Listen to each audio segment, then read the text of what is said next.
കഴിഞ്ഞ ഞായറാഴ്ച കൊച്ചി രൂപതക്കാർ കുട്ടികളുടെ ദിനം ആഘോഷിച്ചു. ജോസഫ് കരയിൽ പിതാവാണ് കുട്ടികളോട് സംസാരിച്ച്. അപ്പോൾ പിതാവിനോട് ചോദിച്ചു, നിങ്ങൾക്ക് ഇഷ്ടപ്പെട്ട സിനിമകൾ പറയാം. കുട്ടികൾ 3 സിനിമകൾ പറഞ്ഞു: ആവേശം, പ്രേമലു, മഞ്ഞുമൽ ബോയ്സ്. അപ്പോൾ പിതാവ് പറഞ്ഞു, ഏറ്റവും മോശമായിട്ടുള്ള സിനിമകളാണല്ലോ നിങ്ങൾക്ക് ഏറ്റവും കൂടുതൽ ഇഷ്ടപ്പെട്ടത്.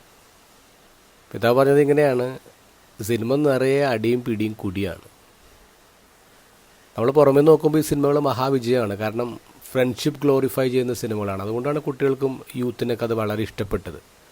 പക്ഷേ അതിൻ്റെ ഉള്ളിൽ കിടക്കുന്നത് എന്താ? അതിൻ്റെ ഉള്ളിൽ കിടക്കുന്നത് മുഴുവൻ ഈ തല്ലും വെള്ളോടിയും വലിയാണ്. അതിങ്ങനെ ഗ്ലോറിഫൈ ചെയ്യാണ്. അതാണ് ഹീറോ സ്റ്റൈലെന്നാണ് പറയുക. ഇന്നത്തെ ഗോസ്പല് ശരിക്കും അത്ര സിനിമകൾ ചെയ്യുന്ന ആൾക്കാർക്കുള്ളതാണ്. ഈശോ അതുകൊണ്ട് സിനിമാറ്റിക് ഭാഷ തന്നെ ഉപയോഗിക്കുന്നത്. ഈ എളിയവർക്ക് ദുഷ്പ്രേരണ നൽകുന്നതിനേക്കാൾ നല്ലത് നിങ്ങൾ കഴുത്തിൽ തിരികല്ല് കെട്ടിയിട്ട് കടലിൽ എറിയപ്പെടുന്നതാണ്.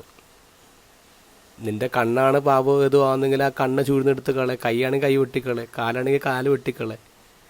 കെടാത്ത തീയും ചാകാത്ത പുഴുവും ഒക്കെ സിനിമാറ്റിക് ലാംഗ്വേജ് യേശു ഉപയോഗിക്കുന്നത്. സിനിമ നല്ലതാണ്, പക്ഷെ അത് ഉറകിട്ട് പോയാൽ അത് എന്തിനെ കൊണ്ട് അതിന് ഉറകൂട്ടും എന്നാണ് ചോദിക്കുന്നത്. എല്ലാ കലകളും ചേരുന്ന മഹത്തായ ഒരു കലയാണ് സിനിമയെന്ന് പറയുന്നത്. സിനിമയുടെ ഇമ്പാക്റ്റ് വളരെ വലുതാണ്. ആൾക്കാരെ നന്നായി സ്വാധീനിക്കുന്നുണ്ട്. എൻ്റർടൈൻമെൻറ്റ് മാത്രമല്ലല്ലോ സിനിമയുടെ ലക്ഷ്യം എന്ന് പറയുന്നത്. സമൂഹത്തെ കൺസ്ട്രക്റ്റ് ചെയ്യണ്ടേ? സമൂഹത്തെ കൺസ്ട്രക്റ്റ് ചെയ്യുന്നതിന് പകരം സമൂഹത്തെ നശിപ്പിക്കുന്ന സിനിമകളാണെങ്കിലോ? ഈശോ സിനിമാക്കാരോട് പറയുന്നു, എടാ മോനെ ശ്രദ്ധിക്കണം.